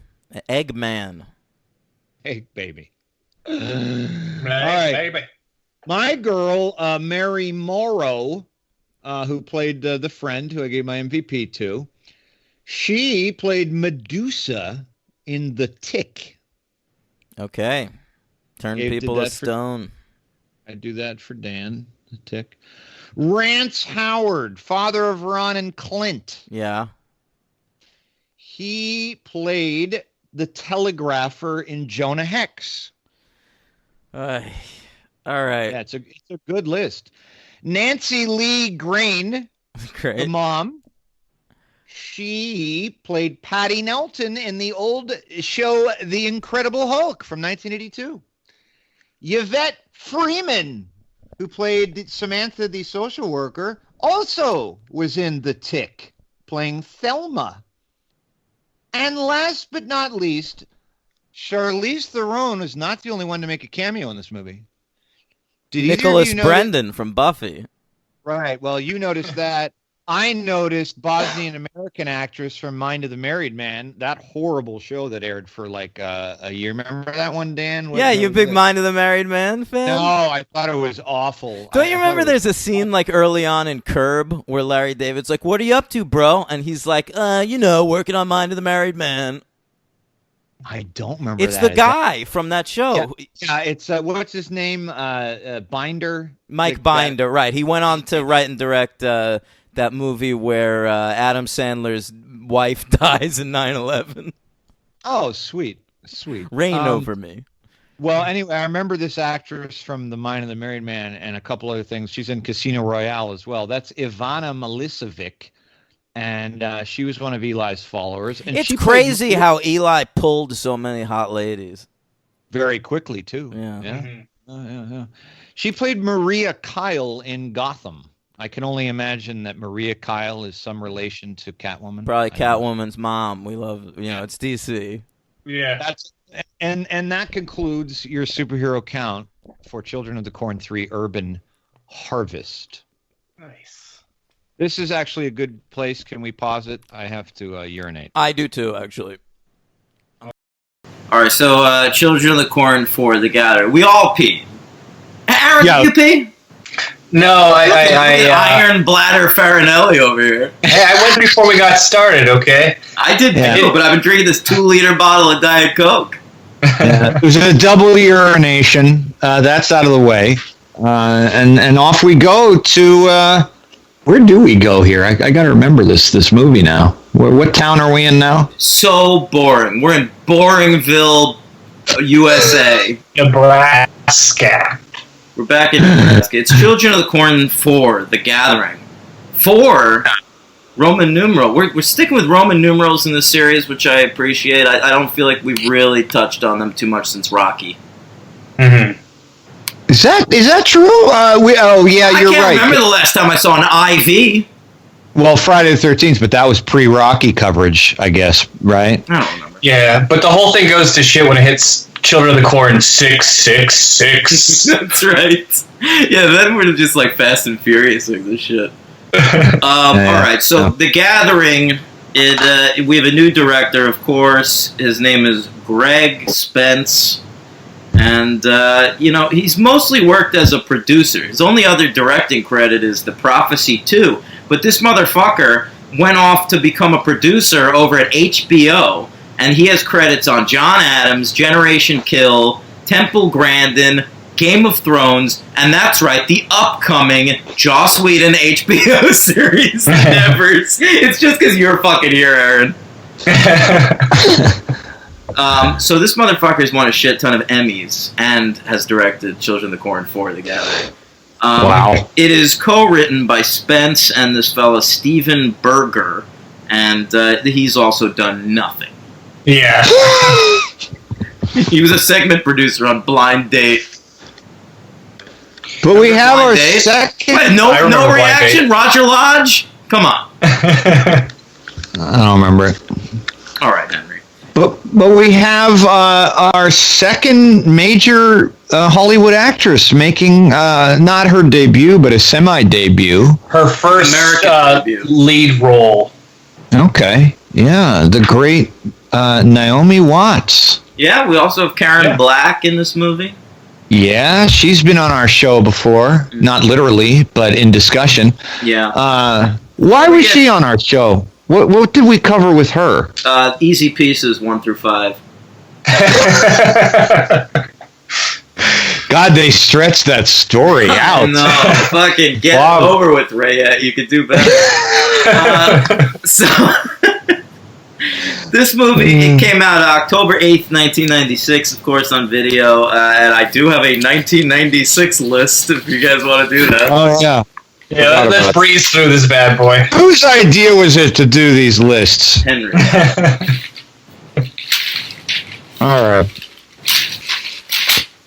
All right. That's dead air. Go ahead, Aaron. Okay, number 10. Just because I did this real quick, we did Why Not Mars Attacks? Sure. Wow. I'll tell you why not. It's not very good. Yeah. My number 10 is Citizen Ruth. My number 10 is Breaking the Waves. Right. Number 9, Beavis and Butthead Do America. Great choice. My number 9 is Crash by Cronenberg. Oh, shit. Yeah. My number 9 is Swingers. Great. 8? My number 8 is Swingers. Ooh, my number 8 is Bottle Rocket. Yeah, I got. Oh shit, that was this year. Okay. Yeah, I got to put that on. So, both of us. All right, number 8. The great Nick Nolte, Keith, what's his face, director, Mother Night. I don't know. Keith Gordon. Who's Keith Gordon? We've talked he's about that guy. He was an actor. He was like in Christine. Exactly. Yeah. He directed a Kurt Vonnegut adaptation, Mother Night's fantastic. Okay. Yes. Aaron? Number, 7 now? Yeah. Kingpin. Oh, I love Kingpin. That's where I put Swingers. All right, number 7 for me is The Cable Guy. Okay. Number 6? Bottle Rocket. Great. I've got Welcome to the Dollhouse. All right, I've got number 6, Get on the Bus. All right, Heavy Hitters, 5. We'll do Scream.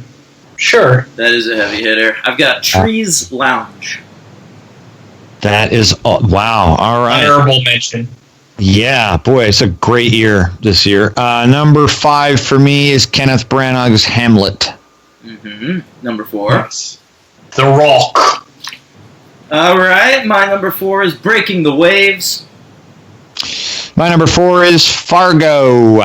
You know what's crazy is of those 3 movies, the only one on the Criterion Collection is The Rock. That's because Michael Bay's got that fucking deal with the devil with Criterion or some shit. I guess. All right, number 3. From Dusk Till Dawn. Number 3, come on. You know, I gotta say, I watched it a couple weeks ago, and it didn't really hold up for me. Really? I still kind of loved the first half, like before the vampire shit kicks in. The Tarantino half? Yeah, I guess. But I've always liked that. I've always liked that. It's due for a rewatch, but as far as I remember, like on, just nostalgia biased, that's going on at number 3. I hear you. Yeah. I mean, we gotta cover that, man. There's like all kinds of straight-to-video stuff. Oh, that would be fun. I would love to do that one. I've seen Yeah. 1 or 2 of the straight-to-video ones. They're pretty fucking bad, but maybe I'm wrong. I mean, who'd they get I- back? Like, anybody? No, I think they do like weird like prequels. Like one takes place in like Old West days, and Oh, with vampires? That's not bad. It's a good idea. yeah, it's a good idea, but I just remember not being executed well. Number 3 for me is Train Spotting. Sorry, I got off on Dusk Till Dawn. What about you? It's all right. Number 3 is Hard 8. okay. Number 2, Train Spotting. Nice. All right, yeah. Number 2 for me is Scream. Number 2 for me is a movie I know you guys are both huge fans of. You actually turned me on to this movie when we met each other, and that's The English Patient. Oh yeah. Yeah. You got Let me. it be said for the record. Yeah. Little indie film, never got much critical acclaim. Yeah, that's right. That's right. Did you follow Minghella after English Patient to all his great projects? I did go see movies that had his name on it, and I was led quite astray. I mean, Talented Mr. Ripley, as I recall, was the only one that had any real. Fuck you. No, but that was kind of it, right? I mean, I was thinking of the number 1 ladies detective agency. I'll be honest. Cold Mountain. Yeah. No, just 2 movies, man. Death. For me. The one. What? And then Death. Yeah. All right. Number 1 movie in 1996. Who's up? Aaron? Oh yeah, it's Fargo, don't you know? All right. Yeah, That it stands. certainly is. For me, I'm going to go ahead and say it's Trainspotting.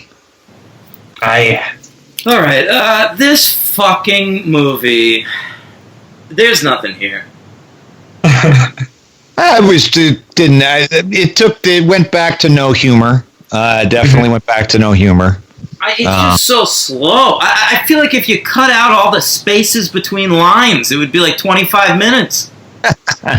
Yeah, and you could tell that they did not have a lot of coverage either, because they added like one of my least favorite editing techniques, where they would just randomly flash to like spooky images where they couldn't come up with a clever transition. You're They right. did that a lot. So Tons much. of insert shots, tons of establishing shots. They're just like setting a mood. All this movie is just fucking musical tones played over like, generically ominous shots of people standing around in fucking corn. Yeah. Yeah. I think one of the biggest issues that I had with this film. There wasn't enough emphasis on corn. Well, there's not a lot of emphasis on that, or the religious part, or a villain. There's a villain. Yeah, there's Josiah. Here's the problem with Josiah, is that I'm not really sure. He appears and then disappears, sort of just at will. He's not preaching really to anybody. He's kind of just this corporeal presence. There's no real tangible aspect to him whatsoever physically. He's sort of just in people's dreams, and then he shows up, and then he's able to be killed physically at the end. He's just and to my recollection, he has almost no lines. Am I right? In a series of movies where we're known for talkative villains, all they do is fucking talk. He had and some now they don't quips even before speak. killing someone. Like I think when he kills the derelict, or no, was it a derelict or some old man in a barn towards the beginning? Who, by the way, that old man. That was such a fucking worthless scene. It was a worthless scene, and I have a feeling that they initially wanted to have Stephen King play that character, because that character looked like he was doing an impression of Stephen King from Creepshow. Yeah, and but Stephen King probably looked at the budget and there wasn't enough cocaine in it, so he's like, I'm out.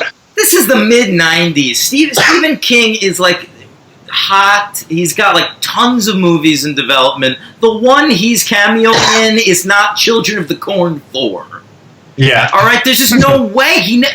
First of all, he doesn't even like the adaptations of this movie, right? Doesn't he like only not like this Lawnmower Man and The Shining? Are you saying he generally gives his approval to like everything they he's make? Fine. I feel like if you asked him, like, do you think Dreamcatcher's good? He'd probably say yeah. He probably likes Thinner. That was the same year as this. Oh, that was a bad movie. Thinner was 96. It's a lot better than this fucking movie. I didn't know Thinner was in 1996. Boy, it fell earlier than that. Holy shit! All right, that's this year. Yeah, featuring Hal Hartley regular Robert Jones Burke. I know. So, all right. Let's break it down. What's happening in this movie? I don't remember. I watched it yesterday. Me too. We know it starts off with a creepy kid dream fake out with the mom. Karen Black. Yes. What's her character's name? June. June, that's right. And then Grace is Naomi Watts. So June had these reoccurring nightmares that some young boy is going to show up at her place and he's infected, and then she tries to help him and then he murders her. And so she ends up getting agoraphobia and just does not want to leave the house because she's afraid that she's going to get murdered. Naomi Watts comes back to the house to help out with things. Because the mom's nuts, right? She's only back in town. She's like a medical student, right? Mm-hmm. And she like used to work at the local doctor's office. And the mom, Karen Black, is a fucking insane person who apparently has children who are very young. Very young. And so she's got Naomi Watts has to like come back into town and basically like raise her fucking nutso mom's kids. Yeah, and it's explained later a bit at the end, but when the first part of the movie that jarred me was when the little girl, I guess Margaret, she goes over and gives Naomi Watts a big hug, and Karen Black goes, "Let go of your sister." And I was like, "Your sister? Yeah. What the fuck is going on here?" It must be half sister, right? Maybe like No. Well, they tell you.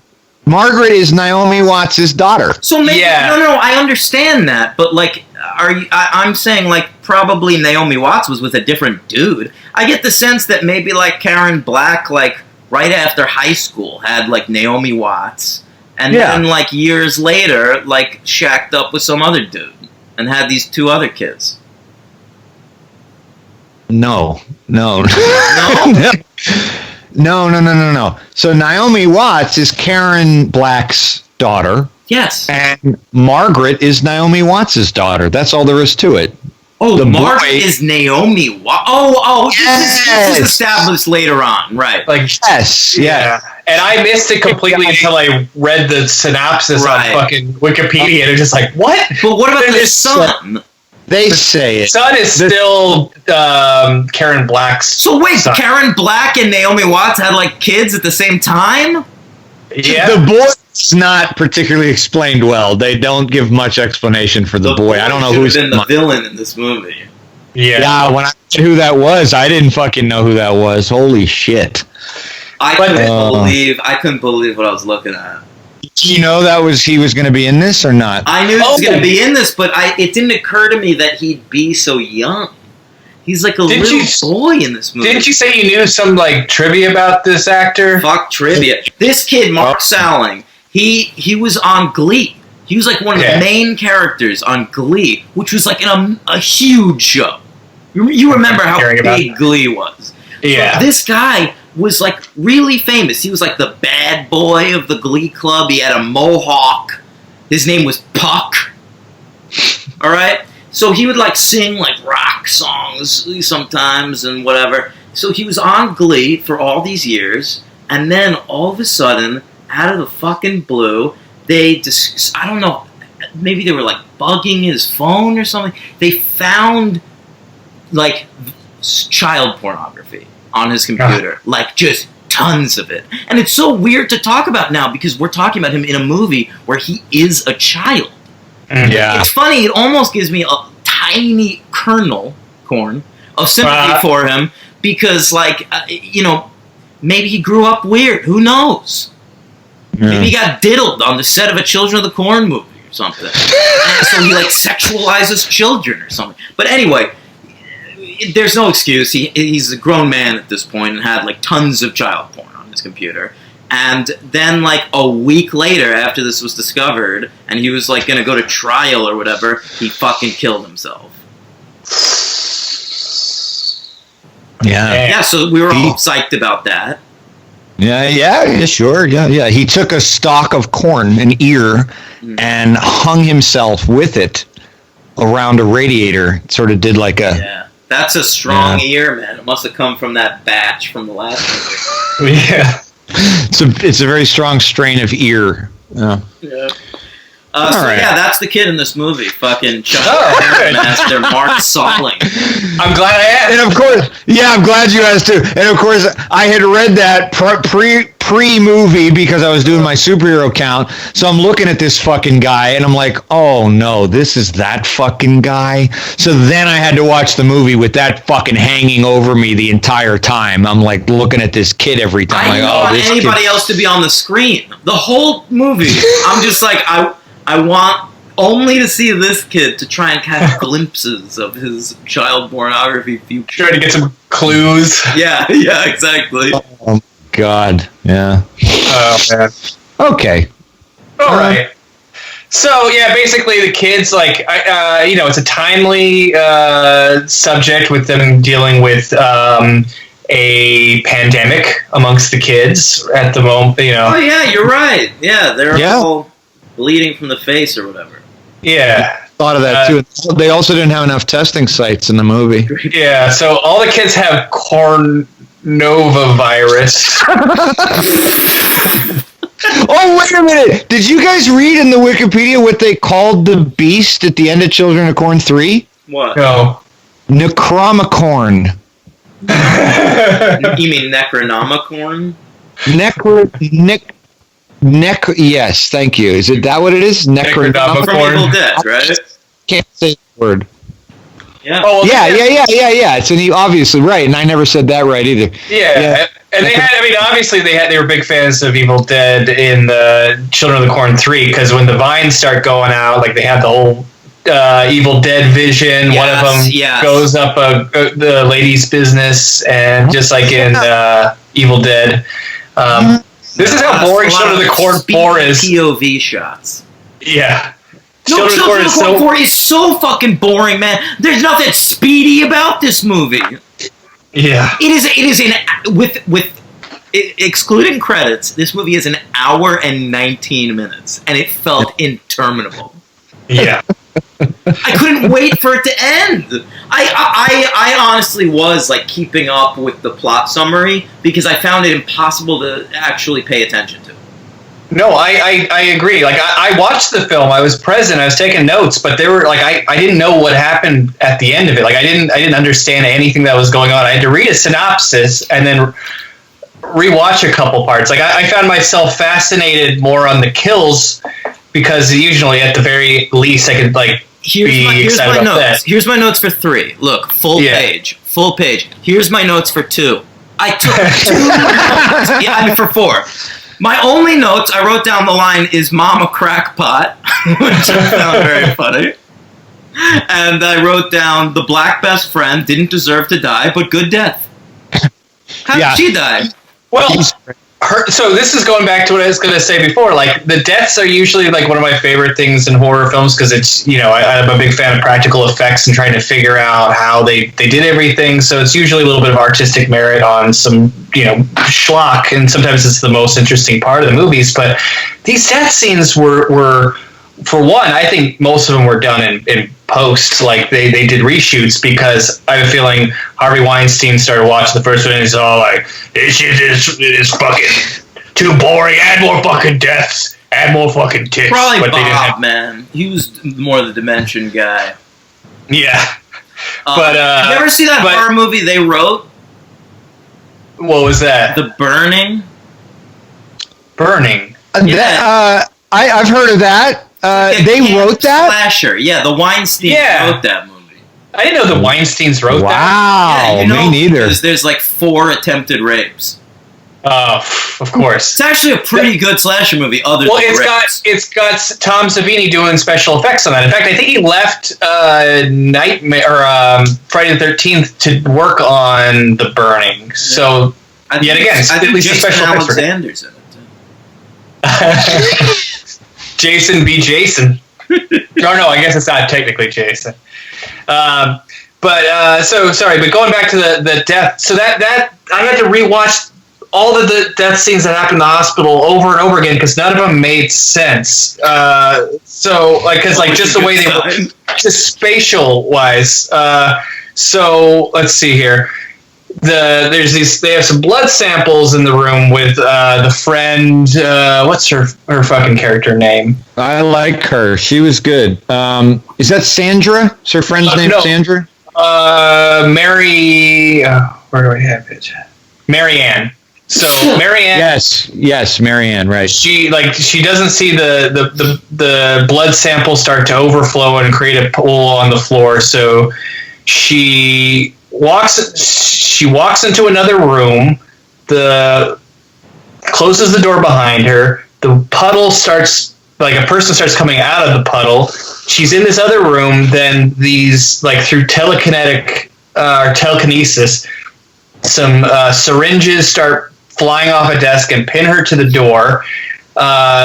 Josiah, I guess, comes out of the pool of blood in the other room, throws a sickle. You see an action shot of the sickle flying, then cuts back to Marianne. Then now scalpels are being thrown at her through telekinesis. And then somehow through the closed door, the sickle comes behind her and goes through her head. And that's one of the problems. You never see the fucking guy throwing it. It's all like a fucking phantom. That is a problem with this movie for sure. Yeah. You needed something more concrete for you. Yeah, I mean, you at least saw Eli they'd show his stupid little dead kid eyes, and then he'd move something. You don't get anything here. Even in an Invisible Man movie, they get paint on him or something. Yeah. And also, it's this is about spooky kids. It's supposed to be there's so much you could do with that premise, but instead they kind of do the weirdest shit with it. The fucking twins that get eerily left with the old man doctor overnight. He's just just leave the kids here, they'll be fine. The kids run away into another room. The doctor hears them laughing, goes to look in the room. They bust through on a stretcher on wheels, and then one kid slashes his face, and then they disappear. The doctor's all confused, discombobulated, looks into another room. The two twins are standing there, and then out of nowhere, the twins come out of another down the hallway on the stretcher, and now the stretcher has what I can only assume is medical grade blades attached to the front of it. And what's it called when it cuts them in half? Guillotine. Guillotine. Bisected. Is that bisect? Yeah. So it bisects the doctor. So it's not necessarily a bad scene, but the way it's shot and it doesn't make sense in the space where it is because they're on one side of the door, then they're on another side. It could be awesome. They could have shot it like fucking Lone Wolf and Cub with the baby cart with the daggers at the end of it. But it's just so much. It's poorly directed, honestly. This Greg Spence guy can't stage a fucking death scene. There's shots in this movie. You can tell he's got a decent eye or whatever, but the pacing is all fucking too slow, and everything's just murky.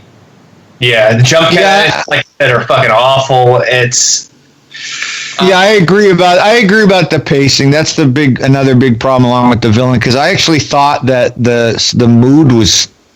I kind of liked it. I didn't think that it was a poor lighting. I thought the lighting was kind of creepy and good. And I even thought there was one shot I remember that was actually maybe the first time in any four of the movies I actually thought was an effective scare.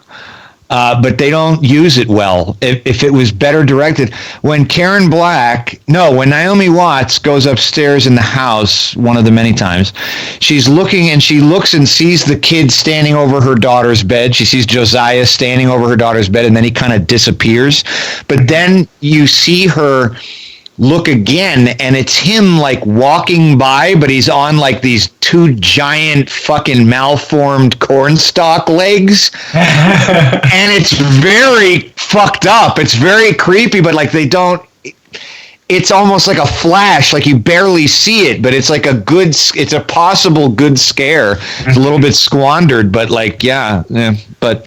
So there's also that other family, the Black family, with the dad Donald and the son Marcus. I like that actor, Brent Jennings. He's Brent my MVP. Jennings is a very good actor. Yeah, he did a great job. Yeah, he can be seen on the recently canceled but very good AMC series Lodge 49. He's sort of like the second lead on that show.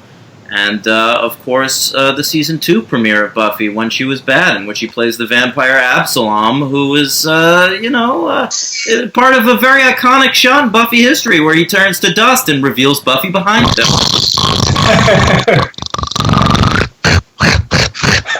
Sorry. I'm sorry, I fell. He's also in Moneyball, plays Ron Washington, first base coach of the Oakland A's. Yeah, that's where most people know him from. Give me a shout out. I'm going to put a poll on the internet. What have most people seen, Moneyball or the Season 2 premiere of Buffy? I think you'll be surprised. I could be. I always am.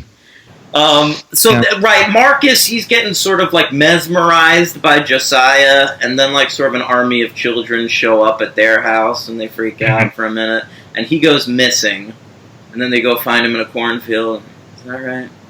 Yeah, it's really dull. It's really dull because, like, instantly the sheriff. It's like such fucking. The writer is like so clearly inept at even writing a fucking crime scene that like he has to throw in the line because you're looking at the poor Brent Jennings and it's like he just had his wife murdered, his son is traumatized, and the sheriff he actually plays trauma.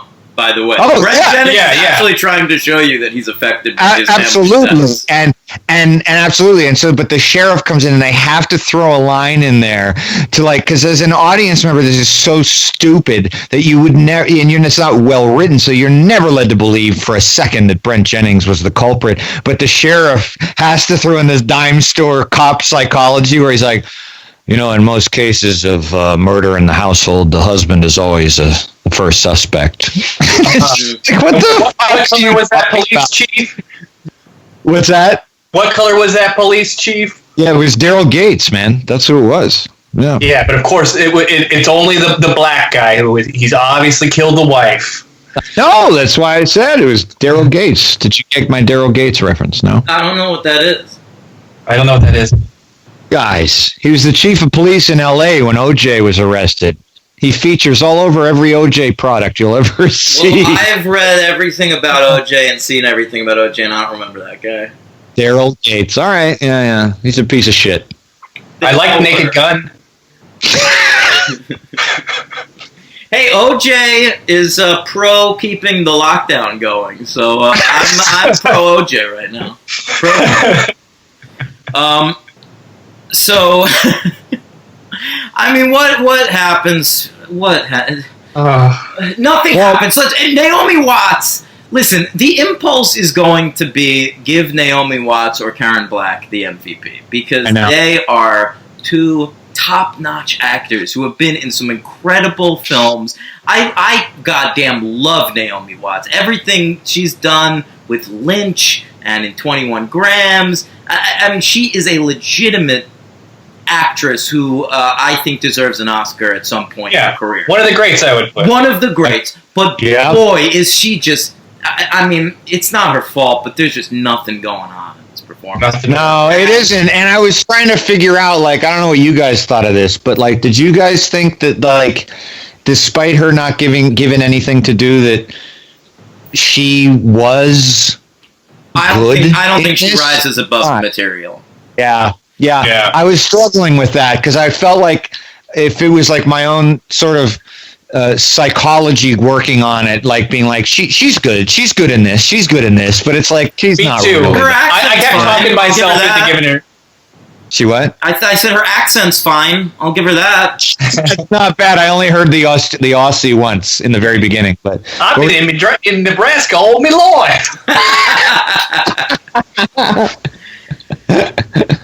I was glad nobody had like overt Southern accents. I feel like that's the impulse in movies like this, but there's no, like in Nebraska they sound normal. They sound like a little bit Lafargoian. That's how they sound. Oh, maybe like a tad, but no, they do. Yeah. Midwest thing going on there. Yeah. Yeah, and Karen Black is trying, but she's just playing a crazy person. So, I mean, she's agoraphobic. She freaks out. I laughed a lot when she's like running away from like Josiah or whatever, and she like hits the sidewalk in front of her house, and she's like, "Fuck! What do I do?" And then she like dips her toe in. Oh, I thought that was very sweet. Yeah, it's. I will full confession. I had to watch the final 15 minutes again because this doesn't happen to me often. I fell completely asleep when they went into the barn. That last 15 minutes, I was like had one eye. I was kind of like one eye open, and then I let myself go, and I dreamed of corn, and then I woke up and the credits were rolling, and I was like, miss anything, dude. I know, but I didn't feel right. I rewound it and watched it again, and almost fell asleep again. But the thing with this movie is it feels like it's like they have a very strong idea about how let's make it about like some sort of like scientific explanation, kind of like what you were saying with the bread mold, where it's like it could, or the corn mold or whatever, where it's like there could be an explanation that's not supernatural. And then I feel like they started doing that, and then all of a sudden someone stepped in and be like, no, we gotta add more like Amish kids to this and make it evil. So like, okay, well let's throw it in eventually. And then the whole story gets really just convoluted and almost tacked on when like all of a sudden they meet the two old ladies, and then they do a big exposition dump on everyone, and it's like, oh yeah, this Josiah was like a evil preacher's kid who was. Yeah, and then no, go ahead, go. The progression of the first three movies makes sense to me. In the first movie, you've got a corn cult. All right, they break up the corn cult. In the second movie, you've got sort of the leftovers, the remains of the corn cult, the couple that wanted to keep going. In the third one, you follow two of them out of the state where, we're going to board up Gatlin, try to rebuild it into a normal town, and we're going to send these fucks to an adoption. But now in the fourth one, we're returning to Gatlin, and all we have is this sort of like phantom in the walls who hasn't been mentioned previously. And it's not an idea. Right, and it's also counter to everything we've heard, because it's sort of, but they've already done this sort of already, but who is we keep going from, is he who walks behind the rose? Is it like 10 different demons now? Is it like one time it's Eli, one time it's Josiah, one time it's sort of Isaac through it's like, I don't get who, like, does it just pass from person to person? Honestly, that's never said. We had to make 2 fucking Exorcist prequels, and you can't explain to me who he who walks behind the rose is in 4 movies. Yeah, because I don't think they have the balls to like get creative enough to show you any sort of actual creature beyond the Necronomicon. Right? Yes. Yeah. I was going to give it possibly a 2 because there were some silly deaths in it, and sure. I like Naomi Watts. Brent Jennings did great. Karen Black was okay, but yeah, as a full movie, it's a fucking flop. And like I said before, man, like some of the editing and stuff in this film made it borderline unwatchable for me. Yeah, I felt the same way. If I wasn't watching this for the podcast, I would have shut it off. Mm-hmm. I feel like I could have said that about any of the first 4 movies, but no, this is the one. This was hard to get through. This is in my rankings. It's the last one. Definitely. But yeah. Who's your MVP, Aaron? I was initially going to say Naomi Watts, but you talked me into Brent Jennings. Like, I think he probably does the best performance out of the whole lot. Yeah, I think that he's mine too. I'm gonna go with this actress Samaria Graham, who plays. Good one. Yep. Yeah. What's the character's name? Marianne. Right. She's the best friend. She I think works at the hospital or whatever.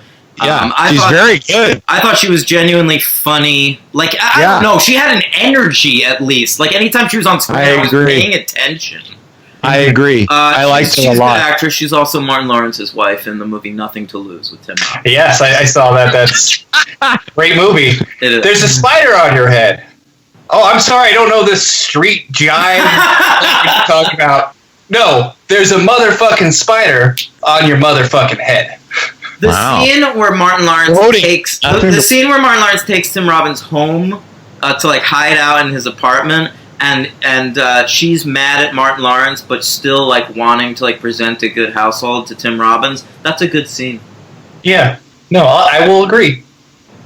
Henry, I recommend that you don't watch Children of the Corn 4. Turn this off. Watch yourself some Nothing to Lose. Okay, interesting. Yeah, there's another pretty famous character actor in this movie that none of us talked about, but I mean, he's trying his best. I thought he was pretty good. That's the doctor himself, William Wyndham. Didn't you guys recognize him? He's like in 5 billion things. I didn't recognize him, but I saw he had the with credit, and I thought he was pretty good. Yeah, he was. He was decent. Yeah, like I said, the old doctor. Of course, you can have your old job. He was good, but it was very creepily written, just being all like, "Hey, your kids are giving you trouble. Just leave them here for the night. It's fine." Yeah. That's the biggest Nebraskan farm hospital I've ever seen in my life. Clearly, they've got like 55 kids staying over there overnight in one room. One room, and the parents are like, "Yeah, just leave him here. Let him sweat it out." My LVP is pretty easy. That's the fucking villain, man. That's Josiah. Same. I mean, there's nothing there, literally. Well, I was gonna say that, but then you told me. No. You gotta go with the kid with the child porn. Yeah, that's what I was gonna say. Like, I was gonna go with Josiah, but then once you told me the story about Mark Salling, I'm like, no. All right. We're doing the Home Alone 2 Donald Trump LVP I thing. think you got it. All right, fine. You win. I guess he wins. Yeah. I do have a superhero count, but it's only one. Oh, 1 second. Kyle Padavano, our benefactor. MVP Brent Jennings, he went with you. LVP, the 2 old ladies from the exposition dump? I don't remember that. Oh, yeah. Knox. It's the Knox sisters. I totally agree with them, too. That would have been on my list, too. Like I said, they just didn't do anything. They were just shoehorned in. Yeah. And the acting was pretty awful. He says, favorite scene, I hope you can swim. What's that? Oh, so at the very end when they... oh, fuck. When Josiah is like it actually incarnated as a person or as like a being, and then he says that to her like an ADR as she's like looking around for him when she has the shotgun, and then later, right before she sprays the mercury water. Yeah, exactly. Oh, that whole thing that didn't make any sense. That was great. We can kill this supernatural being with mercury. Which we just happen to have jugs of fucking mercury. Yeah, that's right. They put it in the sprinkler systems. And I'm like, maybe you shouldn't be spraying all these kids with fucking mercury. Yeah. And I think that was Naomi Watts' quip right before killing Josiah. Well, I hope sure. Anyway, that was a piece of shit. You got a superhero count? I have one. That is the aforementioned William Wyndham. How has Naomi Watts never been in a superhero thing? I kind of thought that she would have been in something, but she wasn't. Not even a show. He played Dr. Rob. And he was Sergeant Jack Keeler in a 1981 episode of The Incredible Hulk. He played Ethan Clark in Batman, the animated series. And that's it. That's all. Hey, Naomi Watts was in Birdman, or The Unexpected Virtue of Ignorance. That doesn't count for your superhero count? Maybe. I mean, he does metaphorically fly out. He flies around in that movie. Yeah, it's true. She was also in Tank Girl. Isn't Tank Girl a superhero? Oh, that is a superhero. Yes. She was? Yes, that was the comic book. Yes. I know it was. She has a big role in Tank Girl. She plays Jet Girl, like sort of the second in command of the Tank Girl squad. I don't know that I've ever seen Ice Tank Girl. Cube is a kangaroo. Yeah. That I remember. Ice-T. Yes, excuse me, Ice-T. Get your ices straight. I have my ices straight. I listen to Ice-T's podcast. I know my Ice-T. He has a podcast? Wow. It's called Final Level. It's called what? Final Level. Oh, I think you said 9/11. I thought you said. I was like, what? I want to listen to this. I saw, I was looking through your letterbox, Henry, and there was one thing. It just said, Henry Papali gave 9/11 5 stars. Yeah. And I was like, Jesus, what, the event? The attack? What are you talking about? I feel like the overall. What was I just had documentary? Yes, it's unbelievable. You guys have probably seen it and you don't even know it. You probably don't remember. It's those 2 French filmmakers were making a film about the New York Fire Department, and they're just randomly filming the fire department, and all of a sudden down the fucking avenue, the planes hit the towers. And these guys just kept their cameras on and followed everybody where it was going. It was like it's unbelievable. I've never seen that. You haven't? No. Yeah, it's amazing. It was like an accidental documentary. Okay, and so Henry recommends 9/11. I do. I highly recommend that date for opening movies. Great. All right. Or releasing albums. Let's not forget about Bob Dylan. Bob Dylan put out an album on 9/11? Yeah, there's like a whole bunch of people who put out things on 9/11, but I think Bob Dylan, like his album, like tanked because it came out on 9/11. Fuck. The only thing I remember is like all the shots of the towers coming down. You could see a Zoolander billboard. All right. What do you want to do? Sorry, it's just kind of that visuals in my head. I can't. Yeah, that face. He was like, oh, remember he's sideways on the poster? Oh, yeah. Oh, guys. Hey, we should cover Zoolander. I never saw that fucking sequel. Neither did I. Yeah. I think I saw it. It was okay. Nothing. It kind of rolled right off of me, so it wasn't bad. Sequel. Yeah, very much so. All right, fucking whatever. What a great time out. Great to have you on, Aaron. Next week we'll be doing 2 more Children of the Corn things, I guess. Right? Yes, we will. We'll be doing Children of the Corn 5, The Final Sacrifice. No, that's 2. Thank you. I just said that off the top of my head. What's 5? I think it's called Fields of Terror. You are right. Children of the Corn 5, Fields of Terror, directed by Ethan Wiley. Hey, we got some actors we know in this one. Eva Mendes, how about that? David Carradine. Hey. Alexis Arquette, the trans Arquette. Oh, okay. All right. Yeah. All right, and then we also have next week Children of the Corn 666, Isaac's Return, directed by Carrie Skoglund. All right, a woman. Oh, we got a Zappa kid in the 5th one, too. Ooh, Moon Unit? No. Diesel? Ahmet. Oh. Huh. Yeah. Ahmet Emuka Rodan Zappa. Well, in the 6th one, we've got Stacy Keach. And Nancy Allen. Nancy Allen? Yeah. Oh, Brian De Palma favorite. Yeah, how interesting. Okay, so we'll watch those next week. We'll probably have a guest for Isaac's Return. And that'll be a good time, Henry.